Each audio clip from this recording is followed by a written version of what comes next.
अपने घरन की सब काहू को पीर, तुम ही पीर सब घरन की।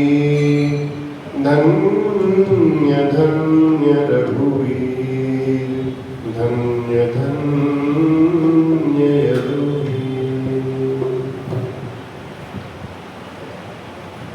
बोलिए राजा रामचंद्र महाराज की, उमामहेश्वर भगवान की। आवाज नहीं आई। बोलिए सियावर रामचंद्र भगवान की, राजा रामचंद्र महाराज की।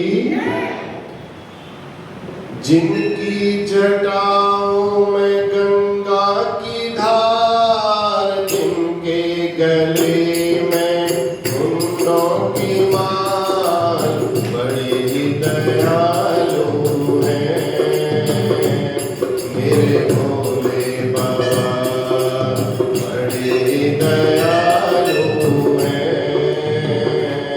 मेरे भोले बाबा। जिनकी जटाओं में गंगा की धार, जिनके गले में मुंडों की माल, बड़े ही दयालु हैं मेरे भोले बाबा, बड़े ही दयालु हैं मेरे भोले बाबा। रटते हैं नाम सदा राम, मेरे भोले बाबा हैं बड़े दयालु, बड़े ही दयालु हैं मेरे भोले बाबा। जिनकी जटाओं में गंगा की धार, जिनके गले में मुंडों की माल, बड़े ही दयालु हैं मेरे भोले बाबा, बड़े ही दयालु हैं मेरे भोले बाबा। आओ मेरे भोले, मैं बैठा हूँ आसन फैलाए। आओ मेरे भोले, मैं बैठा हूँ आसन बिछाए। तो दरस त्रिपुरारी, मैं तो राहों में पलकें बिछाए।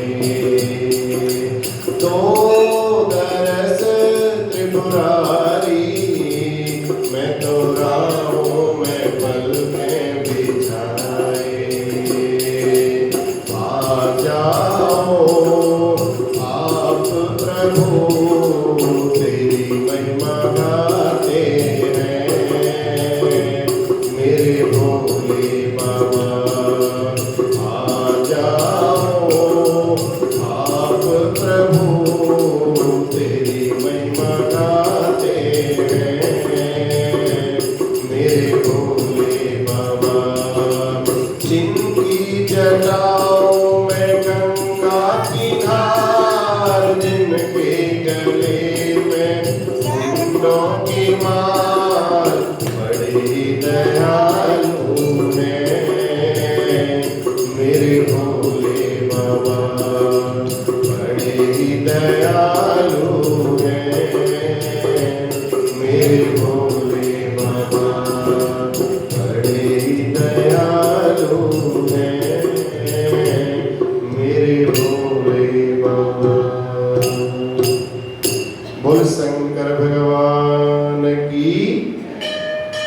वर्णानामर्थ संहारां रसानां छन्दसामपि, मंगलानां च कर्तारौ वन्दे वाणी विनायकौ।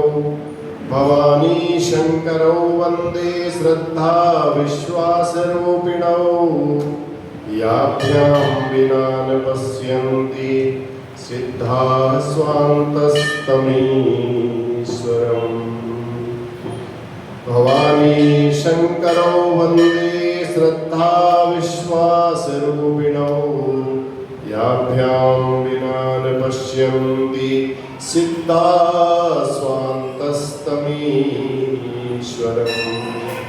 मनोजवं मारुततुल्यवेगं जितेन्द्रियं बुद्धिमतां वरिष्ठं वातात्मजं वानरयोधमुख्यं श्रीरामदूतं शरणं प्रपद्ये। श्रीगुरुचरण सरोज निज मन मुकुर सुधारि बरनौ रघुवर विमल यसा जोदायक फल चार। बंदौ श्री तुलसी के चरण जिनकी लो जगु काज कलि समुद्र बूढ़त लख्यो प्रगट्यो सप्त जाज। बोलिए सियावर रामचंद्र भगवान की। श्रीमातृपितृचरण कमलेभ्यो नमः। श्रीमद्गुरुचरण कमलेभ्यो नमः। मंगल भवन अमंगल हारी तव दशरथ अजिर बिहारी। मंगल भवन अमंगल हारी उमा सहित जी जपत पुरारी। पवन तनय संतन हितकारी हृदय विराजत अवध बिहारी। मंगल मूर्ति मारुति नंदन सकल अमंगल मूल निकंदन। मातु पिता गुरु गणपति सारद शिवा समेत शंभु सुत नारद। चरण वंदित नमः सब गाओ देव राम पद मेर निभाओ। बंदौ राम लखन बैदेही जय तुलसी के परम सनेही। राजा राम राम राम सीता राम राम राम। राजा राम राम राम सीता राम राम राम। राजा राम राम राम सीता राम राम राम। राजा राम राम राम सीता राम राम राम। राजा राम राम राम सीता राम राम राम। राजा राम राम राम सीता राम राम राम। बोलिए सियावर रामचंद्र भगवान की जय। जय श्री सीताराम। नमः पार्वती पतये हर हर हर महादेव।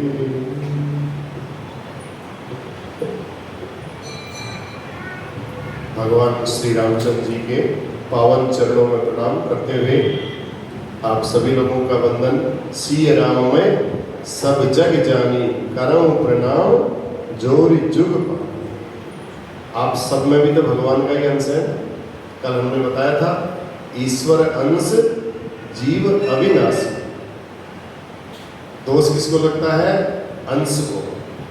अंशी को दोष नहीं लगता। भगवान में कोई दोष नहीं है, इसलिए वो भगवान है, इसलिए वो समर्थवान है। और समर्थ को नहीं दोष गोसाई। जो समर्थवान होता है उसको कोई दोष नहीं लगता। और जो समर्थवान होगा, जो भगवान होगा, वो मनुष्य योनि में जन्म नहीं लेगा। इस संसार में पृथ्वी लोक को जन्म नहीं लेगा। जब दोष की मिलावट, दोष को मिलाया जाता है, माया का दोष, माया रूपी टाका लगाया जाता है, तब जाकर के इस गहने का निर्माण होता है, शरीर रूपी गहने का। तो इसलिए भगवान भोलेनाथ की तपस्या में कामदेव को भेजा गया और भगवान की समाधि जब भंग हुई, राम जी अंतर ध्यान हुए तो भोले बाबा को बड़ा अटपटा लगा और इतना क्रोध आया, तीसरा नयन भोले बाबा का खुला और कामदेव भस्म। अब ब्रह्मादि देवता सब स्तुति करने के लिए आए। उसके बाद कामदेव की पत्नी ने भगवान से, रति ने, कामदेव की पत्नी का नाम रति ने भगवान भोलेनाथ से याचना की। कहा प्रभु मुझे मेरे पति की बहुत आवश्यकता है, मैं अपने पति के बिना कैसे रहूंगी। तब भगवान ने आशीर्वाद दिया। भोलेनाथ ने कहा जब जदुवंश कृष्ण अवतारा और होहि हरन महामही भारा कृष्ण तनय होहि पति तोरा। जो तुम्हारा पति है वो भगवान कृष्ण का पुत्र होगा और वचन अन्यथा होई न मोरा। जो मैंने वचन दे दिया है वो वचन कभी फिर अन्यथा होने वाला, अन्यथा का मतलब वो बेकार होने वाला नहीं है। इसलिए भगवान जिस पर कृपा कर देते हैं तो उसका तो फिर बेड़ा पार होना ही होता है। इसके बाद सब देवता लोग भगवान से विवाह करने के लिए, स्तुति करने के लिए आए। तो भगवान ने सब देवताओं को कहा देखो मैंने राम जी को वचन दे दिया है और उनको हृदय में धारण कर लिया। अब जो वो करवाएंगे वो मैं करूँगा। अब मैं अपने अधीन में नहीं हूँ, अब मैं भगवान के अधीन हूँ। देवता लोग बड़े प्रसन्न हो गए। ब्रह्मा जी बुद्धि के देवता हैं, इसलिए समझदार हैं। सब लोगों ने भगवान की बड़ी सुंदर स्तुति की और अब भोलेनाथ का अद्भुत श्रृंगार होने लगा। कल की कथा याद रखना। लगे सवारन सकल सुर वाहन विविध विमान, होहि सगुन मंगल सुभदा करहि अप्सरागान। जितने देवता थे सब अपने अपने विमानों को सजाने लगे। कहा भैया हमें भोलेनाथ की बारात में चलना है, चकाचक बारात में एकदम बिल्कुल बहुत बढ़िया बन करके चलना है। तो सब अपने अपने वाहनों को सजा रहे थे। भोलेनाथ की तरफ किसी का ध्यान ही नहीं था, सब अपनी तैयारी करने में लगे थे। अपना अपना मेकअप भी करते हैं, दूसरे की किसको याद। भोलेनाथ के गण आए और गण आकर के कहते हैं धन्य हो भोलेनाथ, आपकी बारात में सारे बाराती सज धज करके तैयार हो रहे हैं, आप नंग धड़ंग बैठे हुए हो। ऐसे थोड़ी कोई बारात चलेगी। जब तक आप नहीं सजोगे तब तक बारात चलेगी कैसे। भोलेनाथ ने कहा भैया सजना धजना कहाँ है, कोई घर बार तो हमारा है नहीं, कहाँ पर बैठ करके सजे बताओ। कहाँ पर मेकअप बॉक्स लगाया जाए, कहाँ पर डाइनिंग टेबल लगाई जाए, कहाँ पर हम खड़े हुए। हमारे पास तो कोई घर बार ही नहीं, कोई कमरा ही नहीं।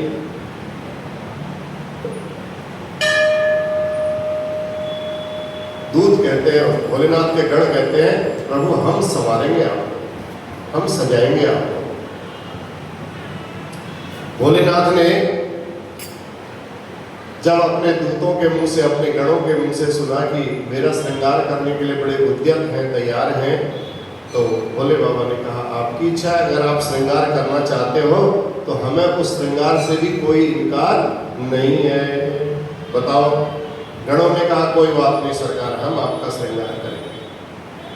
भोले बाबा ने स्वीकृति दी और भोलेनाथ ने कहा चलो तुम सभी श्रृंगार करना प्रारंभ करो। गणों ने कहा महाराज पहले दूल्हे को सजाया जाता है, उनके लिए सोने के मुकुट की व्यवस्था करो। सोने का मुकुट होना चाहिए, आप दूल्हे राजा बन करके जाओगे, स्वर्ण मुकुट होना बहुत जरूरी है।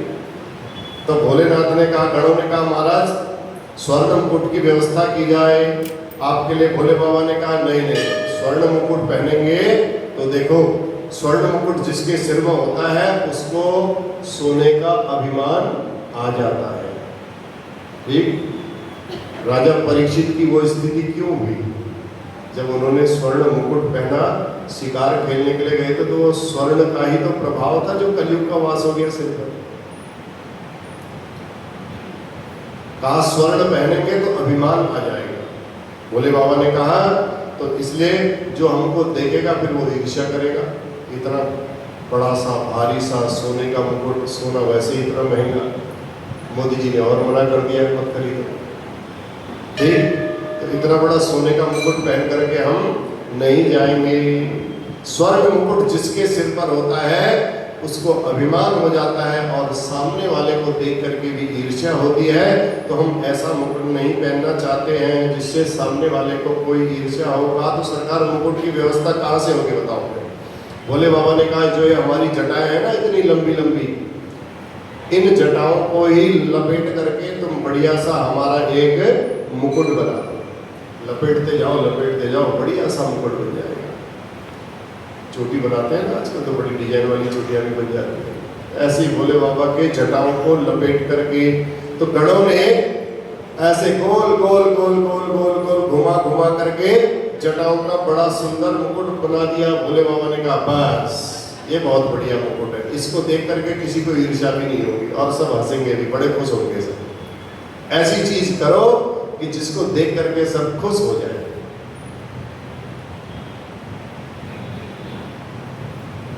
विवाह का अर्थ क्या हुआ?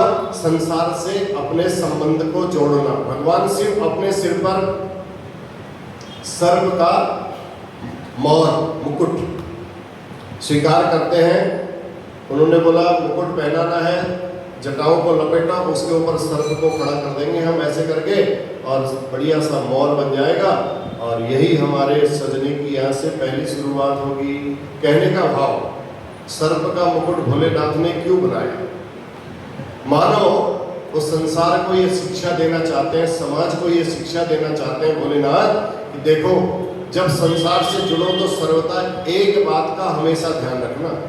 संसार से जुड़ोगे तो हमें सबको एक बात का ध्यान रखना चाहिए कि भैया हमेशा काल हमारे सर पर बैठा हुआ है, हमें कोई ऐसा कार्य नहीं करना।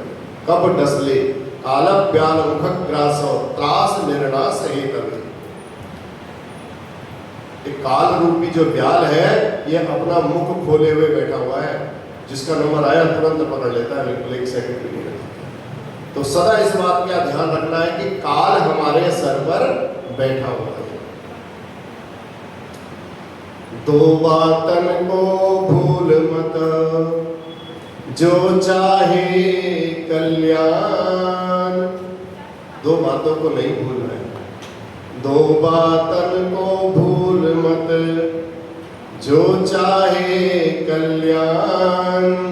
नारायण एक मौत है दूजे श्री भगवान। एक मौत को नहीं भूलना चाहिए और एक भगवान को नहीं भूलना चाहिए। इसलिए संसार से भोलेनाथ आज संबंध जोड़ने जा रहे थे और सदा सर्वदा उस सर्प को, उस काल को ये शिक्षा देने के लिए अपने मुकुट बना करके उन्होंने लगाया ताकि संसार के लोगों को ये शिक्षा मिल सके। भगवान का स्मरण और काल का स्मरण हमेशा बने रहना। देखो हमें जब भय रहेगा ना, परीक्षित को भय हो गया कि 7 दिन में मृत्यु होने वाली है, तो परीक्षित ने सब समाज को बुलाया और बुला करके अपना यज्ञ तप करना शुरू कर दिया। तो यही तो शिक्षा दी भोलेनाथ ने भी, ये काल बैठ गया है तुम्हारे सर पर, अब कभी भी आकर के ये अपना ग्रास आपको बना सकता है। इसलिए जो समय आपके पास बचा है उस समय का आप सदुपयोग कर लो। अब तक न किया तूने अब तो हरी सिमर ले, कह रही है जिंदगी की ये शाम ढलते ढलते। अरे कोई बात नहीं, जैसे माता पिता होते हैं ना, अपने बच्चे 50 गलती करते हैं, 100 गलती करते हैं, छोड़ देते हैं, चल बेटा आगे से नहीं करना ऐसा, आगे से करेगा तो फिर पिटाई करेंगे तेरी। वो उसकी की हुई 100 गलतियों को 1 मिनट में भूल जाते हैं। ऐसे ही भगवान भी है। तब भगवान कहते हैं अब तक न किया तूने, अरे कोई बात नहीं, जो हुआ सो हुआ, अब तो हरी सिमर ले। अब बूढ़े हो रहे हो, कह रही है जिंदगी की ये शाम ढलते ढलते, धीरे धीरे बूढ़े हो रहे हो। अब इसके बाद की तो कोई अवस्था नहीं है, फिर तो प्रभु से ही मिलन होगा। किराए के घर में आए थे, किराया पूरा होने वाला है, रेंट एग्रीमेंट पूरा होने वाला है, कभी भी जा सकते हैं। तो इसलिए भगवान ने अपने सर पर सर्प का मुकुट बनाया। ठीक, अब भगवान का एक गण आया, मुकुट बन गया। अब भगवान से कहा कुछ फेशियल वेशियल भी तो किया जाए, कुछ लिपा पोती भी तो जरूरी है। ठीक, कैसे करें? दूल्हा बना करके ले जाना है भगवान को, तो कैसे ले जाया जाए? एक गण आया, कहा प्रभु चिता की भस्म लेकर के, बड़ी सफेद सफेद बिल्कुल चिता की भस्म थी। जब हड्डियां भी जल जाती है तो एकदम सफेद भस्म होती है। तो सफेद भस्म लेकर के आया और चिता की भस्म को भगवान के पूरे शरीर पर उसमें जल लगा करके बढ़िया सा लेप लगा दिया। और भगवान भोलेनाथ को चिता की भस्म बहुत प्रिय है। अब क्यों प्रिय है ये भी तो पता होनी चाहिए आपको, पता है? अब पता है तो सुनो, नहीं है तो ध्यान से सुनो। भोले बाबा एक बार एक मुर्दा जा रहा था, ठीक? मुर्दे को जाते जाते भोले बाबा ने देखा कि लोग जा रहे हैं, मुर्दे को चारों दो तरफ से आगे दो तरफ से पीछे पकड़ रखा है और उसके पीछे पीछे जितने चल रहे हैं वो भी बोल रहे हैं राम नाम सत्य है। भोले बाबा का भी राम नाम महामंत्र है, ठीक? इसका हमेशा भोलेनाथ जप करते रहते हैं, उस राम नाम को ही वो सत्य मानते हैं। महामंत्र सोई जपत महेश, ये महामंत्र है, इसको भोलेनाथ हमेशा जप करते रहते हैं, इसके अलावा किसी और का जप करते ही नहीं। जब भोले बाबा ने सुन लिया, भोले बाबा ने कहा वाह भाई तो बड़े अच्छे लोग जा रहे हैं, तो हमारे बिरादरी के लोग हैं, इसका मतलब तो राम नाम सत्य है बोल रहे हैं और जा रहे हैं। उनको तो पता ही नहीं था मुर्दे को लेकर के जा रहे हैं या कहाँ जा रहे हैं। भोले बाबा ने कहा भैया हम भी तो यही कहते हैं, सत हरि भजन जगत सब सपना। सत्य क्या है? केवल हरि भजन, उसके अलावा सब व्यर्थ है, सपना ही सपना है। संग में चले गए भोलेनाथ, संग में गए, शमशान घाट पे जैसे ही बैठे, तब जब शमशान घाट में बढ़िया करके लिटा दिया, चिता लगा दी, चिता लगाने तक भी राम नाम सत्य है का सब वही जाप करने में लगे हुए थे। भोले बाबा को बड़ा अच्छा लग रहा था, वहां बैठ गए, समाधि लगा ली। अब जैसे ही चिता को अग्नि दी, मुखाग्नि दी, और मुखाग्नि देने के बाद वहां से लौट करके जब आए, बाहर आए तो देखा भोले बाबा ने देखा चाय की दुकान में आकर के अब चाय भी पीने शुरू कर दिए। अब सब लोग आपस में जैसे ही शमशान घाट से निकले चर्चा करने लगे। चर्चा करते करते एक ने पूछ लिया भैया आपको कब पता चला इनकी मृत्यु हो गई थी? उन्होंने बोला मैं तो अभी दुकान खोली ही थी और मेरे पास तुरंत फोन आ गया, मैसेज आ गया, पता चला, सूचना मिली और मैं भी तुरंत दुकान बना करके बंद करके मैं तुरंत यहाँ आ गया। ऐसे ही सबने अपनी अपनी सफाई दी, किसी ने बोला मैं ये काम कर रहा था, किसी ने बोला मैं वो काम कर रहा था। ऐसे ऐसे करके सबने अपनी अपनी बात सुनाई। बात सुनाते सुनाते अब आपस में तो चर्चा हो ही जाती है। एक ने बोला मरना ही था तो थोड़ा संडे को ही मर जाता, अच्छी खासी दुकान खोल करके बैठा था, 6 हफ्ते बाद तो वैसे ही खोली थी और संडे को दुकान बंद होती है, छुट्टी होती है। तब भोले बाबा की समझ में आ गया। भोले बाबा ने कहा हो ये अपनी बिरादरी के नहीं है, ये तो सब स्वार्थी लोग हैं, ठीक? तो भोले बाबा ये सब बातें सुन रहे थे तो समझ गए कि जिनको मैं अपने दल का समझ रहा था, अपनी साइड का समझ रहा था, ये हमारी साइड के नहीं है, ये दूसरे दल के मालूम पड़ते हैं। जैसे ही चिता में आग लगाई तो इनकी विचारधारा एकदम बदल गई और ये मेरे दल के नहीं हो सकते हैं। किंतु धन्य है ये सब जिसकी मृत्यु हुई थी, उसके लिए कहते हैं भोलेनाथ, ये सब धन्य है जिसके कारण से इन लोगों ने राम नाम तो बोला कम से कम, नहीं तो इनको राम नाम बोलने की भी फुर्सत था। ये तो लगे हुए हैं अपने कार्यों में, लगे हुए हैं अपने कार्यों में, काम ही पूरे नहीं हो रहे, पूरी जिंदगी भर इतने काम दे दिए। भोले बाबा को उस दिन से वो शव बहुत पसंद आया। उस शव की राख को बोलने का जिसने राम नाम अंत तक बोला, उस राम नाम की राख को भी मैं लपेट करके रखूंगा। उस दिन से भोलेनाथ को, भगवान भोलेनाथ को शव की जो राख है, चिता की जो भस्म है, वो भस्म अति प्रिय हो गई। चिता भस्मा लेको गरल मसनम दिक्पट धरो, जटाधारी कंके भुजग पतिहारी पशुपति। इसलिए भगवान को चिता की जो भस्म है वो अति प्रिय है। तो भोले बाबा चिता की भस्म लगा करके तैयार हो रहे हैं और गणों ने कहा सरकार अब बैठने के लिए कुछ काहे में जाओगे, कुछ गाड़ी वाड़ी भी तो चाहिए, घोड़ी मंगाए, घोड़ा मंगाए, क्या मंगाए कुछ तो बताओ। भगवान ने कहा देखो हमने पूरी जिंदगी भर बैल की सवारी की, अगर अभी हमारे लिए तुम किसी अन्य सवारी को मंगाओगे, हाथी मंगाओगे, घोड़ा मंगाओगे या कोई पालकी मंगाओगे, तो हमारा नंदी जो है ये नाराज हो जाएगा, पूरी जिंदगी भर तो हमारे ऊपर बैठते रहे और जब मेन मौका आया तब हमको छोड़ दिए। कहा हम तो अपने वाहन की ही सवारी करेंगे, केवल बैल की ही सवारी करेंगे, उसके अलावा हम किसी और की सवारी करने नहीं जाएंगे।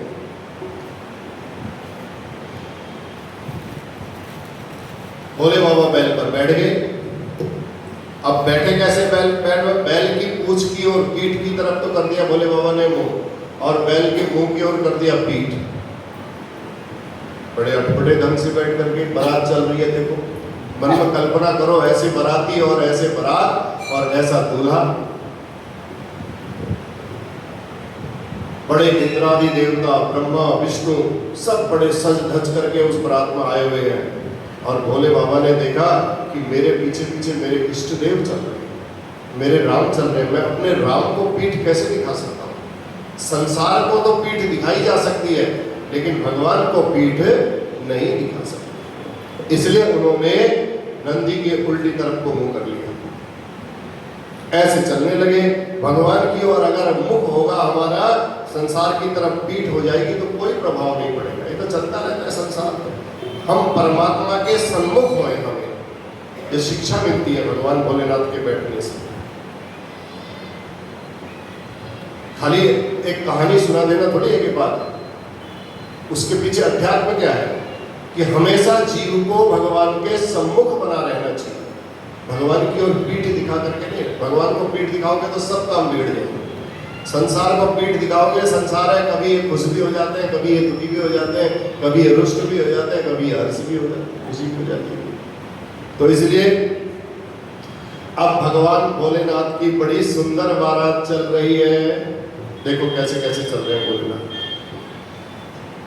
भगवान का श्रृंगार, ये जीवन का पूरा दर्शन है भगवान का श्रृंगार। इस श्रृंगार में लेकिन भोले बाबा इस श्रृंगार को लेकर भगवान विष्णु आए और भगवान भोलेनाथ ने देखा तो कहने लगे राम राम राम। अब जैसे सब नगर के अंदर प्रवेश किए, एक एक लाइन बना करके सबसे पहले विष्णु भगवान को देखा।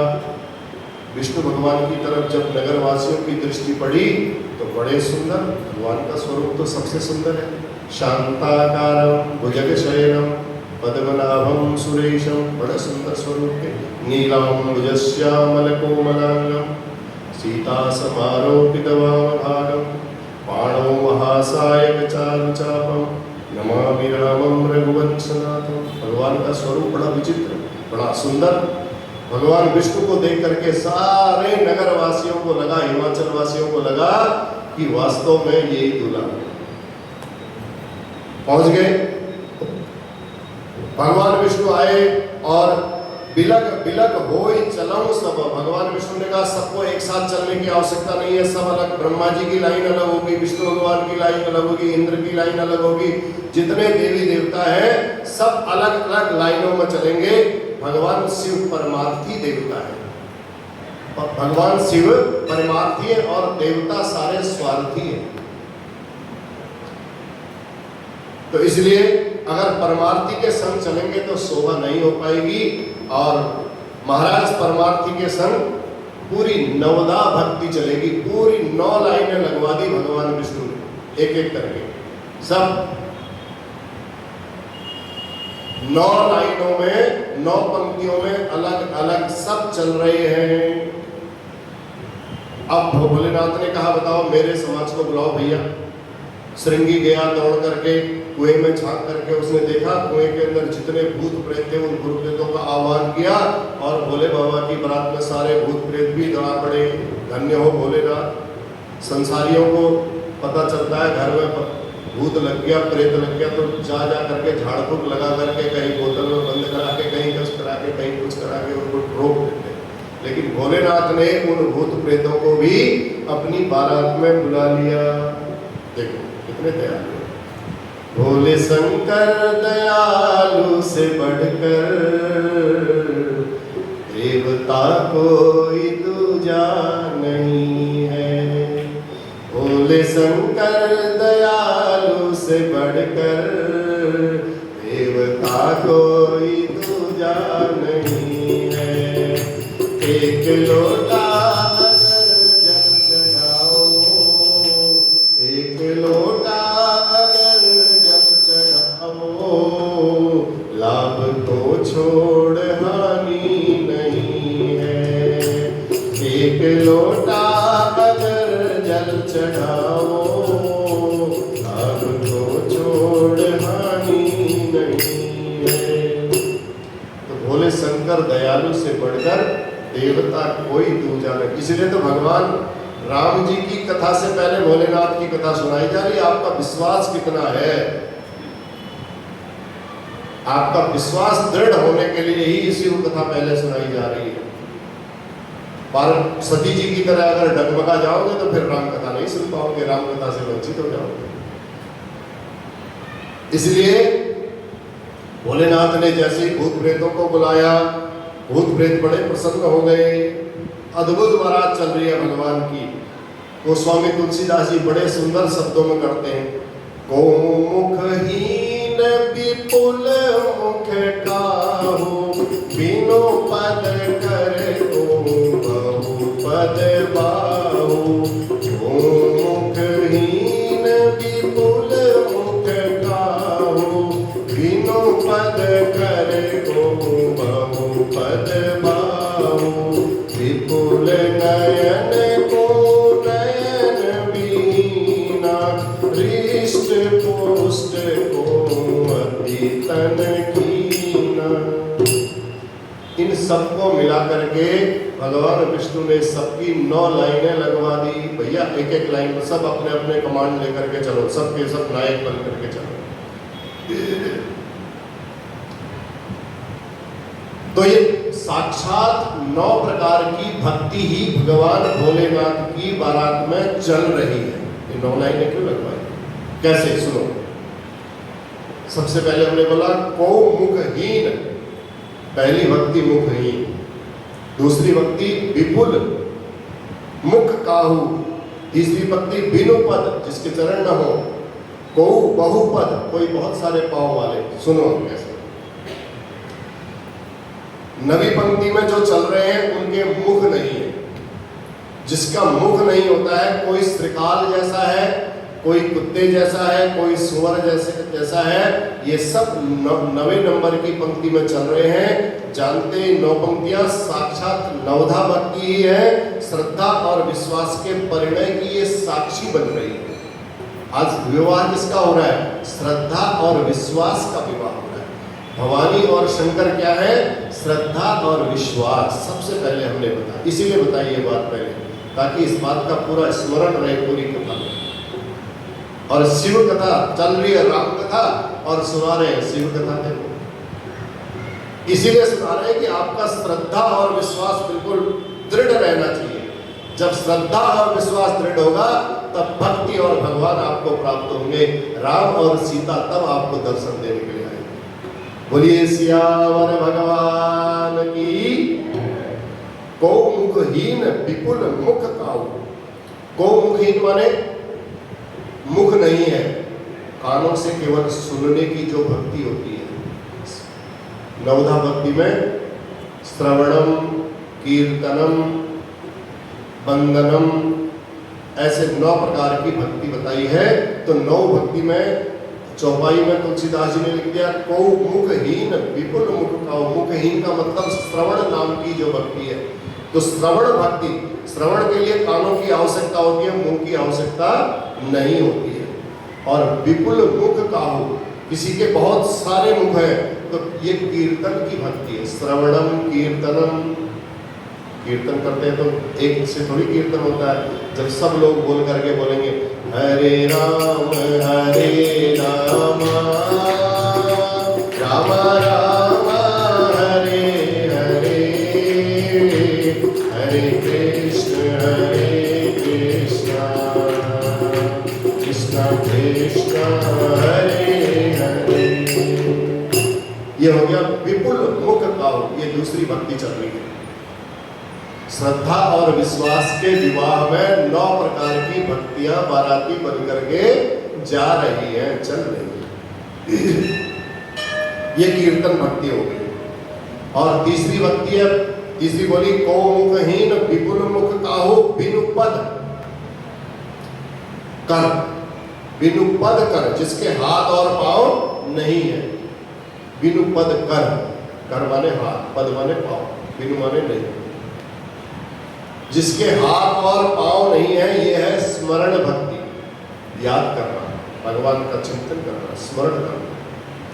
ठीक, स्मरण करने के लिए हाथ और पैर की आवश्यकता नहीं होती है, ये स्मरण नाम की भक्ति है। और चौथी भक्ति में चल रहे हैं बहुपद बाहु, जिनके बहुत से हाथ पैर हैं, यह है पाद सेवन भक्ति। स्मरणम पाद सेवन, भागवत में लिखा हुआ है, अर्चनम वंदनम दास्यम सख्य बात निवेदन, ये 9 प्रकार की।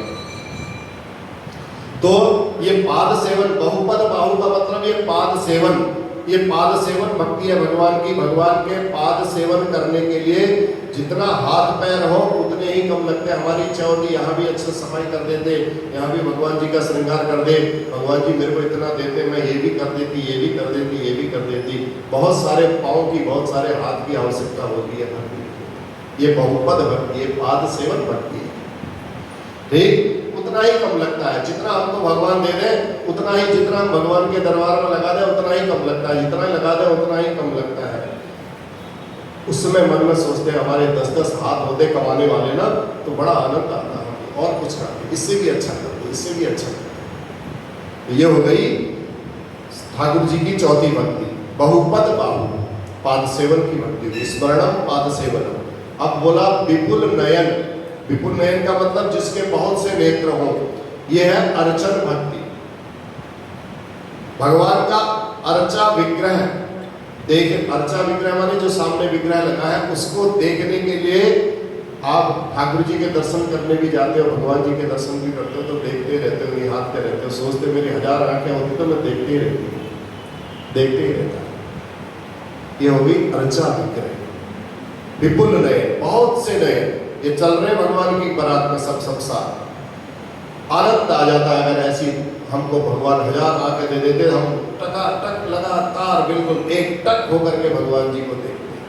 को नयन विहीना, एक भक्ति है बंधन भक्ति। नयन विहीना माने जिसकी आंखें नहीं है, यह है बंधन भक्ति। जब हम भगवान को निहारते हैं तो आंखें खुलती हैं, लेकिन हम जब भगवान को प्रणाम करते हैं तो हमारी आंखें अपने आप बंद हो जाती है। यह बंधन भक्ति। ठीक, यह बंधन भक्ति की प्रतीत है। हृष्ट पुष्ट जो मोटे ताजे हैं, ये कौन सी भक्ति हो गई? तो ये दास्य भक्ति हो गई। हृष्ट पुष्ट खूब मोटे ताजे जो उसमें हैं, जो सेवक जितना मोटा होगा, जितना ताकतवर होगा, जितना बलवान होगा, उतनी ही ज्यादा भगवान के मंदिर में जाकर के भक्ति करेगा। ताकत भी तो चाहिए आने के लिए। कितनी दूर से चल करके आते हो आप लोग? कोई पैदल चल के आ रहा, कोई नजदीक से आ रहा। अब दूर तो है ही ना, अपने अपने समय के हिसाब से, अपनी अपनी अवस्था के हिसाब से दूर तो है। ठीक, भागवत में एक श्लोक को लिख दिया, नवधा भक्ति, श्रवणम कीर्तनम विष्णु स्मरणम पाद सेवनम, यही 9 भक्तियां चल रही है। श्रवणम कीर्तनम विष्णु स्मरणम पाद सेवनम अर्चनम वंदनम दास्यम सख्य सखा भाव, आत्मनिवेदन, बिल्कुल अपने को निवेदन कर देना। तो जिनके मुख नहीं है, अंत में नवी पंक्ति में जो चल रहे हैं, जिनके कोई मुख नहीं है, जो कोई श्रीकाल के जैसा है, कुत्ते के जैसा है, ये आत्मनिवेदन है। प्रभु आपने जैसा भी हमें बनाया है, हम तो आपके ही हैं, आप ही तो बनाने वाले थे हम। अब हम क्या करें? कई आप वीडियो भी देखते हुए, कोई कुत्ते जा करके रोज भगवान जी के आगे जाकर मत्था भी टेकते हैं।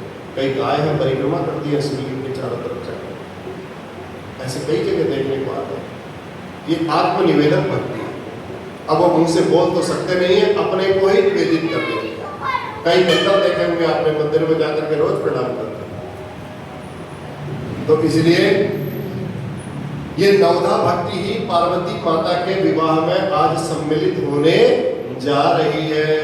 इसलिए नारायण भगवान कहते हैं, नारायण विष्णु भगवान ने बोला भैया सब अलग अलग हो करके चलो, शिव जी परमार्थी है, अब शिव जी का जो समाज चल रहा है उसके साथ हम बताते हैं, तुलसीदास जी कहते हैं उसको भी सुनो। बोलिए भक्तवत्सल भगवान की। भोले बाबा अपने विचित्र बारातियों के संग लेकर हिमाचल की ओर अब प्रस्थान कर रहे हैं। यहाँ हिमाचल रचे बिताना, अति विचित्र नहीं जाई बखाना। यहाँ हिमाचल रचे बिताना, अति विचित्र नहीं जाई बखाना। देवता सब अपना अपना समाज लेकर के आ रहे हैं। सबसे पहले इंद्र अपने समाज को लेकर के पहुंचे। इंद्र को जैसे ही सब बच्चों ने देखा तो इन बच्चों को लगा कि यही दूल्हे देवता है, यही दूल्हे बाबा है। तो दूल्हे सरकार को देख करके सारे बच्चे बड़े खुश हुए और जाकर के पूछने लगे, आप ही बड़े सुंदर लग रहे हो। जैसे इंद्र सबसे पहले आगे लाइन में लगे थे तो पूछा, तो उन्होंने बोला, भैया नहीं, मैं तो दासानुदास हूँ। मैं तो दासों का भी, जो भगवान के दास है उन दासों का भी दास हूँ। अरे बच्चों ने कहा, ये दासानुदास इतना सुंदर है तो दूल्हा कितना सुंदर होगा। उत्कंठा रहती है देखने। देवराज इंद्र ने कान में हाथ रख लिए और बच्चों से कहा, नहीं बच्चों, मैं दूल्हा सरकार नहीं हूं।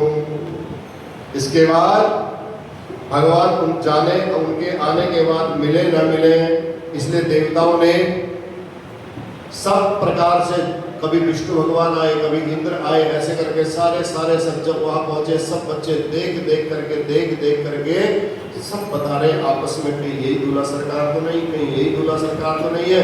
फिर उनसे पूछ रहे, वो कह रहे, नहीं, हम तो उनके सेवक हैं, हम तो उनके स्वामी हैं, हम तो उनके सेवक हैं, हम तो उनके दास हैं, हम तो उनके सखा हैं। सब ने अपनी अपनी बात कही और देवराज ने कहा, देखो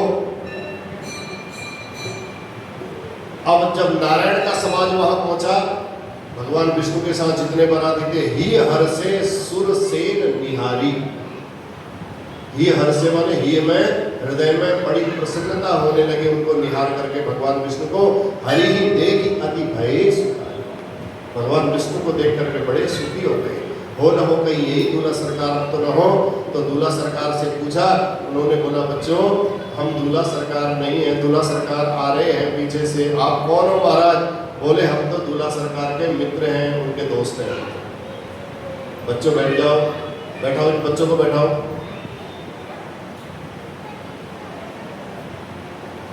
बोलिए सियावर रामचंद्र भगवान की। भगवान शिव का जब विकराल समाज, अब वहां भूत प्रेत डाकिनी पिशाचिनी विचित्र जब बोल रहे थे, अब तो भूतों की ही भाषा में बोलेंगे। नाचहि गावहि गीत परम तरंगी, भूत सब देखत अति विपरीत, बोलहि वचन विचित्र विधि। सब नाच रहे हैं भोले बाबा के। जितने गण हैं सारे के सारे विचित्र भाषा बोल रहे हैं। भोलेनाथ के गुण, जितने गुण हैं उनका गान कर रहे हैं और बोल रहे हैं। भूत प्रेत सब भोलेनाथ का जयकारा लगा रहे हैं, बोलिए शंकर भगवान की। अब अगवानी करने वालों ने जैसे ही भगवान का ऐसा विकराल रूप भोले बाबा का देखा, तो सब के सब जितने हाथी घोड़ा थे महाराज, ऐसे दूर दूर तक नजर नहीं आए। उस समाज में कुछ नहीं दिखा। सब नंग धड़ंग, किसी का सिर है, किसी का सिर है ही नहीं है। को मुखहीन विपुल मुख का, और किसी के बहुत सारे मुख हैं, किसी का हाथ ही नहीं है, किसी की आंख ही नहीं है। ऐसा जब देखा तो समाज को देख करके बड़ा विचित्र लगा। देश के ही वहाँ बाराती नहीं आए, भूत प्रेत इस देश के लिए आए थे, इंडिया के लिए नहीं आए थे, विदेशों के भी भूत आए थे। ठीक, तो सब प्रकार के जितने भोले बाबा के भूत प्रेत गण थे वो सब आ रहे हैं। जो भारत से आए थे वो तो हर हर महादेव कर रहे थे, जो विदेशों से आए थे वो हाय हाय कर रहे थे। ऐसे कर करके जितने थे सब के सब अपने अपनी तरफ से लगे हुए थे। बोल शंकर भगवान की। अब आगवान जो उनका स्वागत करने के लिए, आगवानी करने के लिए जो आए थे, तो उन्होंने बोला, भाई भगवान ये कैसी बारात है? इस बारात को देखकर ही डर लग रहा है। जब एक बाराती अगवानी करने वाले के पास आकर के कहता है, बाराती ने पूछ लिया जो स्वागत करने के लिए आए थे, अब अपनी भाषा में बोला उन्हें, हमारे ठहरने की व्यवस्था कहाँ है। अब इतनी मोटी आवाज में जब उसने सुना तो वो बाराती को जो अगवानी करने आया था वो बेचारा वहीं से डर करके भाग गया। अब जब भगवान भोलेनाथ के गण थे उन्होंने पूछा तो सबकी व्यवस्था वहां विचित्र भाषा में सब बोलने लगे। जितने वहां अगवानी करने के लिए आए थे सब थर थर कांपने लगे। जो अगवानी करने में श्रेष्ठ लोग बैठे थे, सयाने लोग बैठे थे, उन्होंने कहा ठहर जाओ आप लोग, सब आपकी व्यवस्था की जाएगी। और सारे भूत प्रेत आनंद कर रहे हैं भोलेनाथ की बारात में। सब बच्चे घर चले आए और माताओं के पास आए। माताओं ने पूछा बेटा बारात देख ली, पहुंच गई?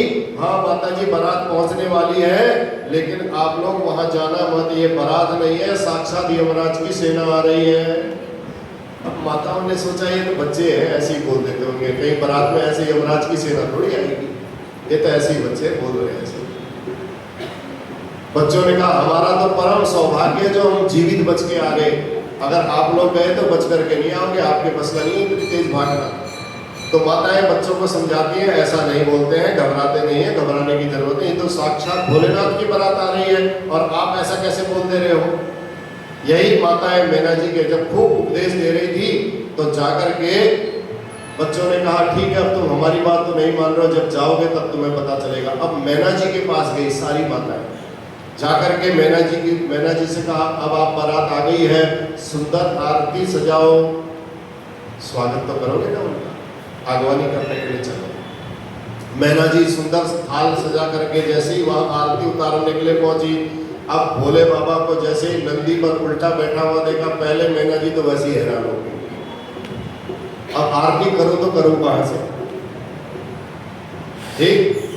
अब भोलेनाथ की पीठ मैना जी को दिखाई पड़ रही थी तो कैसे आरती उतारे। तो भगवान शिव का एक गण था, उसने कहा देखो भगवान की आरती उतारनी है तो एक काम करो, बैल को उल्टा करो और भोलेनाथ अपने आप ही सीधे हो जाएंगे, ऐसे घुमा दो। अब बैल को उल्टा करने से पहले बैल की पूजा की गई और पूजा हुई। जैसे ही भगवान को लगा कि अब मेरे नंदी की पूजा हो गई, अब कोई बात नहीं, मेरे गण मेरे दास अगर प्रसन्न हो जाए, भगवान का सखा, भगवान का सेवक, भगवान का दास यदि प्रसन्न हो जाता है तो भगवान स्वयं ही प्रसन्न हो जाते हैं। अब भगवान को लगा अब पर्याप्त है, मेरे नंदी की पूजा हो गई है। जैसे बैल को उल्टा घुमाया तो भोलेनाथ एकदम सीधे हो गए। मैना जी ने आरती की थाल ऊपर उठाई। अब भगवान के ऊपर मुकुट काहे का था?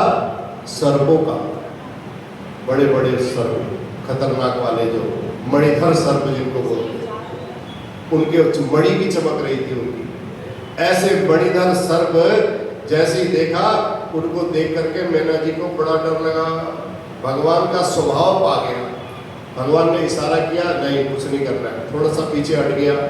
अब सर्प ने एक बार सोचा कि चलो भोले बाबा का इशारा है, क्षमा कर देते हैं, ठीक। जब दोबारा मैना जी ने एक बार थाली घुमाई तो थोड़ा सा तो पीछे हट गया, दोबारा थाली घुमाई। थाली में जोत जलाई रहती है और सर्प को अग्नि से ज्यादा भय लगता है, याद रखना। अग्नि देखता है तो अग्नि को देख करके सर्प ज्यादा डंक मारने के लिए आता है, डसने के लिए आता है।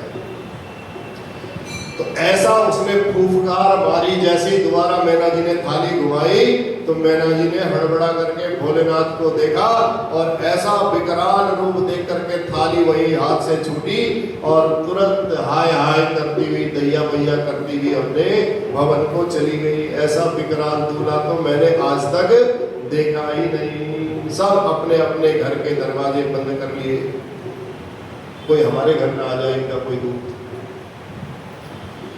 अब इससे बड़ा दूल्हे का क्या अपमान हो सकता है। लेकिन भोले बाबा का स्वभाव देखो, धन्य है भगवान भोलेनाथ, इसमें भी उनको आनंद आ रहा है। भोलेनाथ उनके जो दूत थे, जो गण देवता लोग थे साथ में, वो भोलेनाथ के पास आए, कहा महाराज आपका इतना बड़ा अपमान कर दिया और आपको अपमान ही नहीं लग रहा कुछ, आप बड़े आनंद के साथ यहाँ पर मस्ती से बैठे हुए हो, धन्य है भोलेनाथ, आपको अपना अपमान तक नहीं दिखाई देता है। देवताओं ने जब कहा तो देवताओं ने तो भगवान ने कहा क्या अपमान हो गया? कहा आपको देख करके सारे किवाड़ बंद कर लिए, सब घर के अंदर बंद हो गए हैं, कोई बाहर आने वाला नहीं, अब शादी वादी कुछ नहीं होगी, विवाह नहीं होगा। भोले बाबा ने कहा राम राम, मुझे क्या पता, मुझे लगा इस घर की, इस देश की ऐसी ही रीति होगी, यहाँ दूल्हे को देख करके सब भाग जाते होंगे और किवाड़ बंद कर लेते होंगे, मैं तो इसलिए चुप करके बैठा, मुझे क्या पता, ये डर के मारे चले गए हैं। तो इसलिए दीपक आपके सामने में बुझ गया, आपकी आरती कर रही थी, आरती फेंक करके भाग के चली गई, तो भगवान कहते हैं देखो तुम इस दीपक की बात कर रहे हो, जिसके सर में द्वितीया का चंद्रमा विद्यमान है, उसको दीपक की क्या आवश्यकता है? उसे देख करके दीपक तो अपने आप ही बुझेगा। अब सूर्य के आगे दीपक दिखाओगे तो उस दीपक की कुछ हिम्मत है उस सूर्य के प्रकाश को टक्कर दे दे? तो चंद्रमा सामने है और उस चंद्रमा के सामने दीपक दिखा रही है, तो द्वितीया का चंद्रमा जब सामने में है तो उस दीपक को तो बुझना ही पड़ेगा। तो इसलिए महाराज वो पानी का पात्र भी तो था, वो लोटा भी तो लेके आते हैं, और वो लोटा भी तो गिर गया था, तो आपका अपमान नहीं हुआ। भोले बाबा कहते हैं जिसके सिर पर गंगा बह रही हो, साक्षात गंगा की भक्ति की, गंगा रूपी भक्ति की धारा प्रकट हो रही हो, उसे लोटे से कोई क्या जल दे सकता है? देवताओं ने कहा धन्य हो महाराजा, आपको देख करके आपकी सासू माँ डर गई। भोले बाबा ने कहा यही तो बात है, मेरी सासू माँ मुझे देख करके डरी नहीं, इस सर्प को देख करके डरी। कितना बड़ा इसमें रहस्य छुपा हुआ है कि हम जब जीव हैं, ये जीव जब काल की ओर देखता है ना, काल माने सर्प, सर्प का भगवान ने इसीलिए पहले मुकुट बना लिया, भैया ध्यान रखना हमेशा सर पर तुम्हारा काल बैठा हुआ है। तो ये जीव जब काल की ओर देखता है तो भयभीत हो जाता है, और जब महाकाल की ओर देखता है तो वो निर्भय हो जाता है। बोलिए शंकर भगवान की। मेरी सासू माँ ने अगर मुझे देखा होता तो मेरी सासू माँ को डरने की आवश्यकता नहीं थी, वो तो सर्प को देखकर ही भाग गई। अब जब काल को देखोगे तो हमेशा भय बना रहेगा, इसलिए हमेशा आपकी नजर महाकाल के ऊपर रहनी चाहिए। काल भी उसका क्या कर सके जो भक्त हो महाकाल। इधर हंसी मजाक चली, इधर मैना जी को शोक हुआ। नारद जी को लगा कि मैना जी को कहीं ज्यादा परेशानी न हो जाए, तुरंत नारद जी आ गए। नारद जी क्षण भर के लिए आए, आकर के मैना जी को समझाया और समझा करके उनका शोक हमेशा के लिए समाप्त कर दिया। तब मैना जी को कहते हैं नारद जी, अरे मैना, जिसको आप अपनी बिटिया समझ रहे हो ना, ये छोटी सी, ये तुम्हारी बिटिया नहीं है, ये जगत जननी है, ये जगत की माता है, ये साक्षात भगवती है, ये तुम्हारे घर में अवतरित हुई है। असल में आपकी बिटिया नहीं है, ये संसार की माँ है, ये जगत की माँ है। मैना सत्य सुनहु मम बानी, मैना सत्य सुनहु मम बानी, जगदम्बा तव सुता भवानी। तव सुता, जो आपकी बेटी है, ये साक्षात जगदम्बा है, ये कोई साधारण बेटी नहीं है। जैसे ऐसे सुना, सारा मैना जी का विषाद था, जो दुख था वो दुख सब दूर हो गया। और भूत प्रेतों ने कहा महाराज अब हम पहले तो भोजन करेंगे, हमें बड़ा भूख लग रही है, विवाह होए न होए ये बात की बात है। दूल्हे को देख करके सासू माँ मूर्छित हो गई, कहीं पहले स्वागत करने के लिए गई थी दरवाजे में ही, द्वार चार हुआ नहीं, पहले ही मूर्छित हो गई थी। कहीं शादी करने के लिए बैठे, फेरे से पहले ही मूर्छित हो जाएगी तो हम तो भोजन से भी रह जाएंगे, तो कहा पहले हमें भोजन करवाओ। भोले बाबा को बोला, तो इसलिए शिव जी के गणों ने भोजन किया, जेवनार हुआ, जेवनार माने भोजन, स्वागत। ठीक, शिव जी के गणों को बहुत सुंदर भोजन कराया जा रहा है, बड़ा आनंद आ रहा है। अब या जितने जो बाराती थे कैसे, को मुखहीन विपुल मुख काहू, शुरू में बताया जैसे आपको। तो बिना मुख वाले व्यक्ति के सामने में पत्तल परोसने वाला जब आया, अब उसने हरिओम पत्तल परोसने वाला, खाना परोसने वाला आया, देखा यहाँ पर ये बैठा है, इसका तो मुंह ही नहीं है, यहाँ पर पत्तल परोस के क्या करूँगा। उसने पत्तल यहाँ नहीं परोसा, आगे वाले को परोस दिया। को मुखहीन विपुल मुख काहू, ठीक। सामने वाले के सामने में जैसे ही पत्तल परोसा, ऐसा सोच करके चला गया कि इसका तो मुंह ही नहीं है, ये खाएगा कैसे। जैसे ही वो थोड़ा सा आगे पहुंचा, पीछे से आवाज आ गई घूम के, हमारे आगे पत्तल नहीं रखा आपने। भूत प्रेतों ने अपनी भाषा में बोला। अब परोसने वाला सोच रहा है खाएगा कैसे, बोल रहा है कहां से आवाज आ रही पता नहीं, लेकिन ये खाएगा कैसे, इसका तो मुंह ही नहीं है। उसके आगे भी पत्तल परोस दिया, दूसरे के पास गया, उसके बहुत सारे मुंह थे। बुद्धिमान व्यक्ति वही होता है जो एक बार गलती कर दे तो दोबारा गलती फिर वो नहीं करे। तो जितने मुंह थे उतने ही पत्तल परोस दिए। एक बार गलती भी, जो मैना जी के यहाँ थे, जो स्वागत कर रहे थे, भोजन करा रहे थे, दूसरी बार देखा जिसके बहुत सारे मुंह है तो सबके आगे पत्तल, जितने मुंह थे उतने ही पत्तल रख दिए। तो एक व्यक्ति खीर लेकर के आया और वो इतना डरा हुआ था कि दूर से उसने लंबी सी एक बांस की करछी जैसी बनाई और खीर परोसने लगा। उसको भूत प्रेतों को देख करके वो डर गया, कहीं हम ही को न खा जाए। तो इसलिए उसे बड़ा आनंद, उसने सोचा अगर झपटेंगे भी तो ये केवल डंडे को ही पकड़ पाएंगे, मेरे को कुछ नहीं पकड़ पाएंगे, मेरे तक नहीं आ पाएंगे। इसलिए हमारा हाथ सही सलामत रहेगा, हम सही सलामत रहेंगे। तो बड़े प्रेम से इस प्रकार भोलेनाथ का विवाह संपन्न हो रहा है और माताएं गा रही हैं, सुंदर जेवदार हुआ, मंगल गीत गाए गए, भोलेनाथ का सुंदर विवाह। भोलेनाथ ने ब्राह्मणों को जैसे ही मंडप पर गए, मंडप पर जाते ही ब्राह्मणों को प्रणाम किया और सुंदर आसन पर बैठे, साक्षात वेद ही ब्राह्मण के रूप में बैठे हैं, शिव पार्वती का विवाह संपन्न कर रहे हैं। बड़े प्रेम से माता पार्वती और भगवान शंभु का, भगवान भोलेनाथ का विवाह संपन्न हुआ। देवताओं ने जय जयकार किया। हर गिरिजा कर भयउ विबाहु, सकल भुवन भरी राहु छाऊ। हर गिरिजा कर भयउ विबाहु, सकल भुवन भरी राहु छाऊ। अब विवाह हो गया। विवाह के बाद मैना जी ने, विदाई का समय आया, जैसे ही विदाई का अवसर आया तो मैना जी ने अपनी बेटी को शिक्षा दी।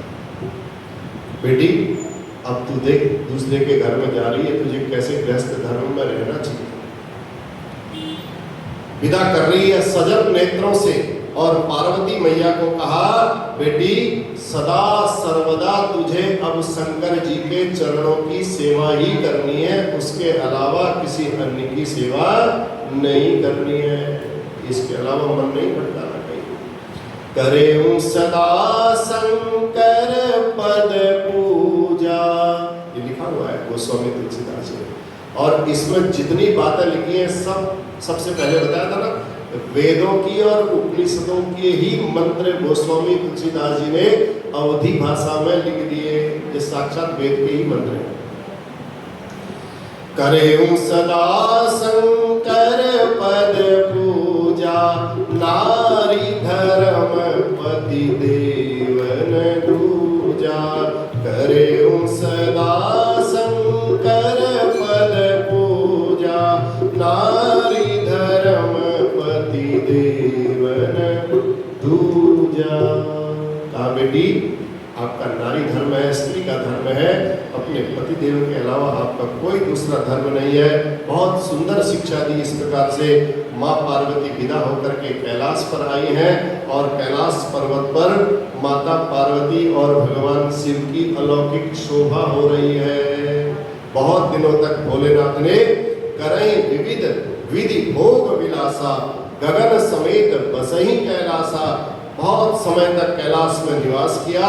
और उसके बाद भगवान का विवाह क्यों करवाया गया था? तारकासुर का वध करने के लिए।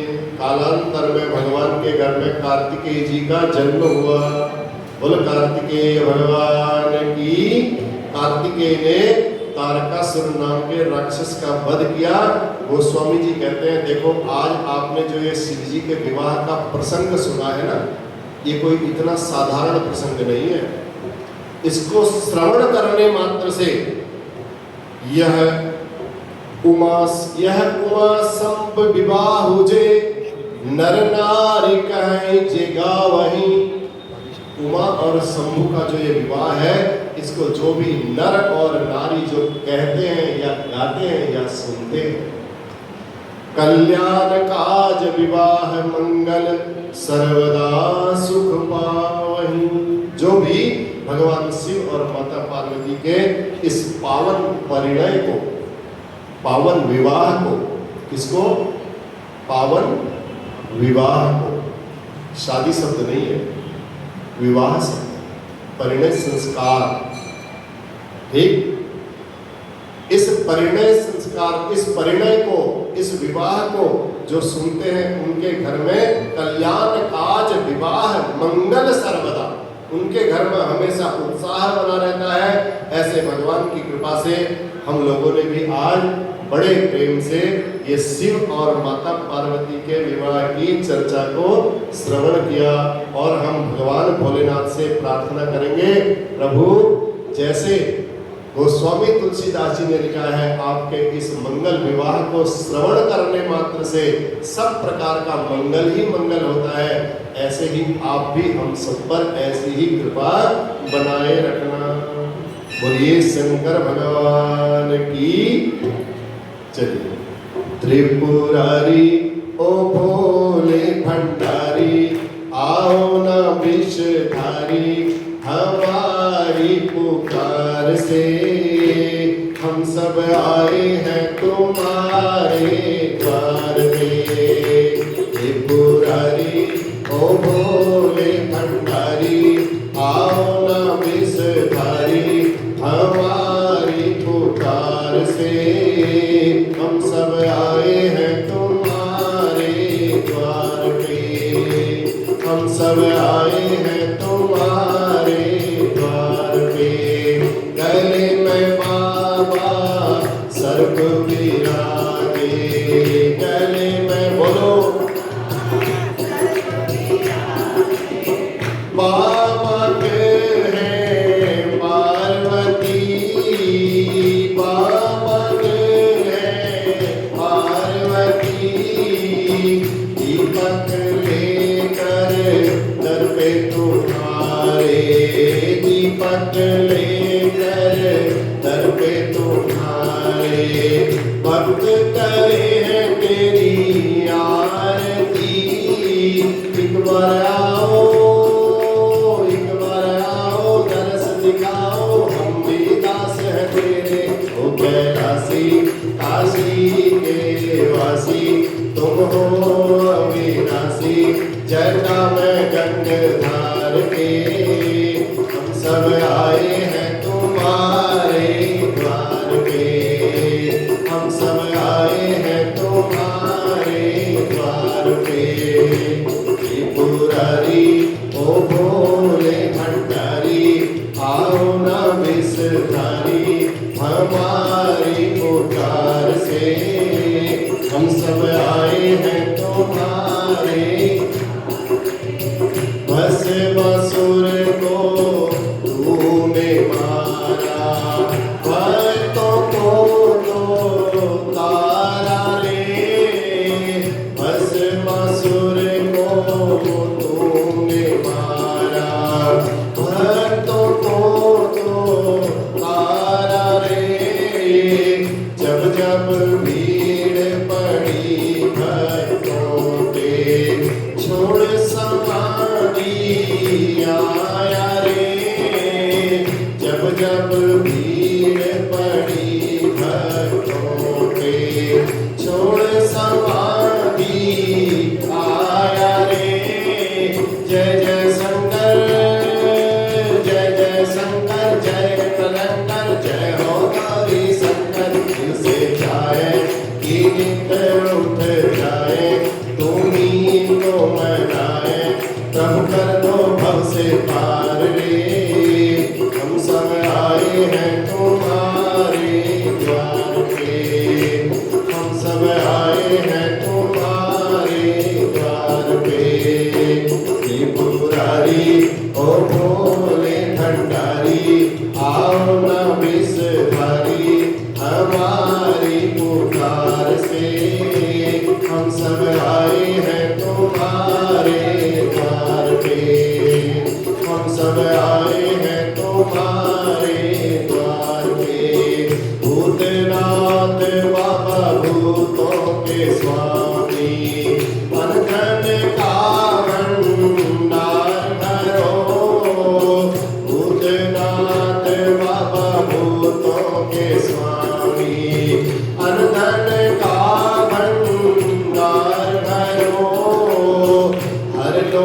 हर लो दुख हमारा, हर लो दुख हमारा, जीवन का कल्याण करो।